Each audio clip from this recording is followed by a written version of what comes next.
அன்பர்கள் அனைவருக்கும் அன்பான இனிய ஆன்மீக வணக்கங்களை தெரிவித்துக் கொள்கிறேன்.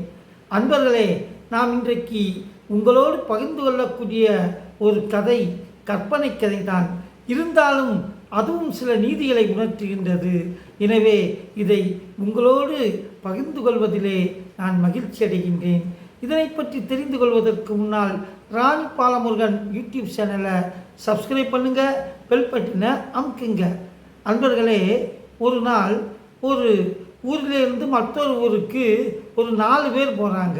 அதில் ஒருத்தர் நகை வியாபாரம் செய்யக்கூடியவர், இன்னொருவர் புடவை வியாபாரம் செய்யக்கூடியவர், இன்னொருவர் மரவேலை பார்க்கக்கூடிய தச்சர், 4வது செல்லக்கூடியவர் கோயில்களிலே இறைவனுக்கு தொண்டு ஊழியம் பார்க்கக்கூடிய பூஜாரி. இந்த 4 பேர் என்ன செய்தாங்கன்னா, அப்படியே தங்கள் ஊருக்கு அடுத்த ஊருக்கு போய்கொண்டிருக்கிறார்கள். அப்படி போய்கொண்டிருக்கின்ற பொழுது மாலை நேரம் வந்து விடுகின்றது. மாலை நேரம் வந்தவுடனே இரவு வந்து விடுகின்றது. இரவிலே பயணத்தை தொடர வேண்டாம், காடுகளிலே வழி தெரியாமல் போய்விடுவோம் என்பதற்காக வேண்டி அங்கே ஒரு பாழடைந்த ஒரு மண்டபம் ஒன்று தெரிகின்றது. அந்த பாழடைந்த கட்டிடத்திலே 4 பேரும் தங்குகிறார்கள். தங்குகின்ற பொழுது 4 பேரும் உழண்டு புரண்டு படுத்து கொண்டு பார்க்கிறார்கள். ஆனால் அவர்களுக்கு தூக்கம் வரவில்லை.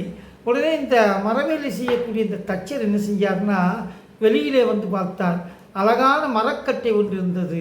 அந்த மரக்கட்டையிலே தன்னுடைய உளியால் செதுக்கி அற்புதமான ஒரு பெண்ணின் உருவத்தை செய்து வைத்தார்.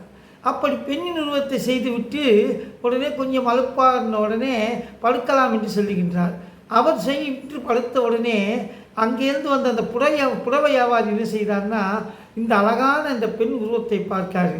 இவ்வளோ அழகான பெண் உருவம் ஆடையின்றி இருக்கின்றதை என்பதற்காக தான் கொண்டு வந்த ஆடைகளிலே விலை உயர்ந்த பட்டாடையை உடுத்தி அழகு பார்க்கின்றார். அப்படி அழகு பார்த்து விட்டு அவரும் கொஞ்ச நேரம் கழித்து படுக்க போயிருந்தார். போன உடனே கொஞ்ச நேரம் கழித்து இந்த நகை வியாபாரி வர்றாரு.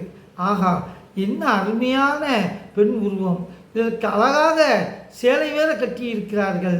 இப்போ நாம் கொண்டு வந்திருக்க இந்த அழகான அற்புதமான இந்த பொன்னகையை இந்த சிற்பத்துக்கு பூட்டி அழகு பார்ப்போமே என்று அந்த நகைகளிலே சிலவற்றை எடுத்து அந்த மரப்பொம்மைக்கு போடுகிறார்கள்.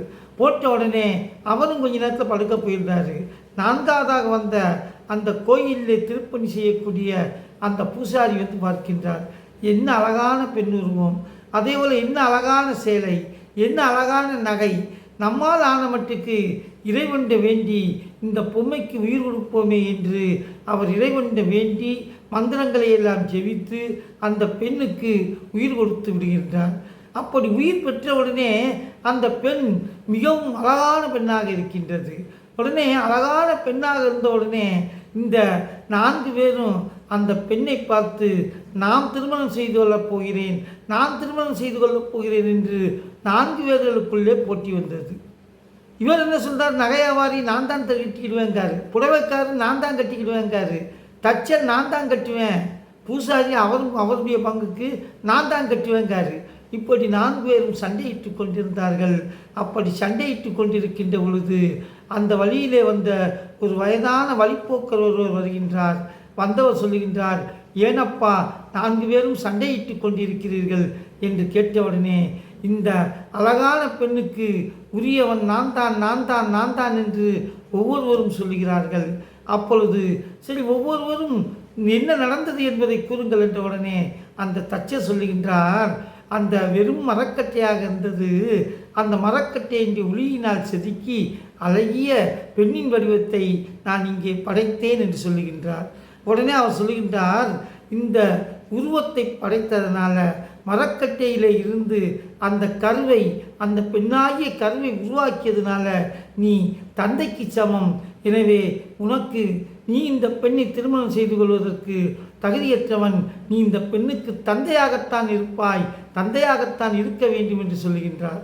சில பிறகு அப்போ புடவை அவர் நினைக்கிறார், அப்போ நமக்கு தந்துடுவாங்க அந்த பெண்ணை அப்படின்னு நினைக்கின்ற பொழுது அந்த பெண்ணுக்கு மானத்தை மறைப்பதற்காக ஆடை கொடுத்தார். இந்த மாதிரி பட்டாடைகளை எல்லாம் கட்டி அழகு பார்ப்பது அந்த பெண்ணுடைய தாய்மாமனுக்குரிய அழகு. எனவே நீ அதுக்கு தாய்மாமனுக்குரிய உறவுமுறையாக ஆகிவிடுகின்றாய் எனவே நீயும் இந்த பெண்ணை திருமணம் செய்து கொள்வதற்கு தகுதியற்றவனாக ஆகிவிடுகின்றாய் என்று சொல்லுகின்றார். அடுத்து இந்த நகையெல்லாம் போட்டு அலங்கரித்தவர், அப்போ நமக்குத்தான் இந்த பெண் சொந்தம் என்று நினைத்து கொண்டு அவர் பார்க்கின்றார். அப்பொழுது அந்த வழிப்போக்கம் சொல்லுகின்றான், நீ அந்த பெண்ணுக்கு நகையெல்லாம் போட்டு அழகு பார்த்தாய். ஒரு சகோதரன் தான் தன்னுடைய தங்கைக்கு நகைகளை போட்டு அழகு பார்க்க வேண்டும் என்று எண்ணுவான். எனவே நீ அப்படி செய்ததுனால நீ அந்த பெண்ணுக்கு ஒரு தமையனாக அண்ணனாக ஆகிவிடுகின்றாய். எனவே நீயும் திருமணம் செய்து கொள்ள முடியாது என்று சொல்லுகின்றார். அப்படி சொன்ன உடனே கடைசியாக பூசாரி அப்போ நமக்குத்தான் சொந்தம் அப்படின்னு அவர் நினைக்காரு. நினைச்ச உடனே அவர் செய்த வேலைகளை எல்லாம் சொல்லுகின்றார். உடனே அந்த வழிப்போக்கம் சொல்லுகின்றான், உயிரற்ற அந்த பொம்மைக்கு இறைவனுடைய திருவருளை வேண்டி அதற்கு உயிர் கொடுத்திருக்கின்றாய். உயிர் கொடுத்தவன் தெய்வத்துக்கு சமம். எனவே நீ அந்த பெண் தினசரி தொழக்கூடிய தெய்வமாகவே நீ மாறி இருக்கின்றாய். எனவே தெய்வத்துக்கு நிகரான நீ அந்த பெண்ணை திருமணம் செய்து கொள்ள முடியாது என்று சொல்லுகின்றார். இப்படி சொன்ன உடனே தான் இந்த 4 பேரும் சிந்தித்து பார்க்கிறார்கள். ஆம், இந்த உலகத்தில் இருக்கக்கூடிய தன்னுடைய மனைவியை தவிர மற்ற பெண்களை எல்லாம் ஏன் நாம் தாயாகவும் நம்ம அந்த பெண்ணுக்கு அண்ணனாகவும் தந்தையாகவும் தெய்வமாகவும் இருந்து பாதுகாக்கலாமே, ஏன் அந்த பெண்ணை மனைவியாக அடைய ஆசைப்படுகின்றோம்? எனவே இந்த உலகத்திலே மனைவியை தவிர மற்ற பெண்களை நம்முடைய சகோதரியாகவும் தன்னுடைய மகளாகவும் அதேபோல் அந்த பெண்ணுக்கு உயிர் கொடுக்கக்கூடிய ஒரு தெய்வமாகவும் நினைத்து ஒவ்வொருவரும் செயல்பட்டால் இந்த உலகத்திலே பெண்கள் மீது நடக்கக்கூடிய வன்மம் என்பது இல்லாமல் போகும். இத்தகைய மனநிலை நம்முடைய அன்பர்கள் அனைவருக்கும் கிடைக்க எல்லாம் வல்ல இறைவனுடைய திருவடிகளை வேண்டி விடைபெறுகின்றேன்.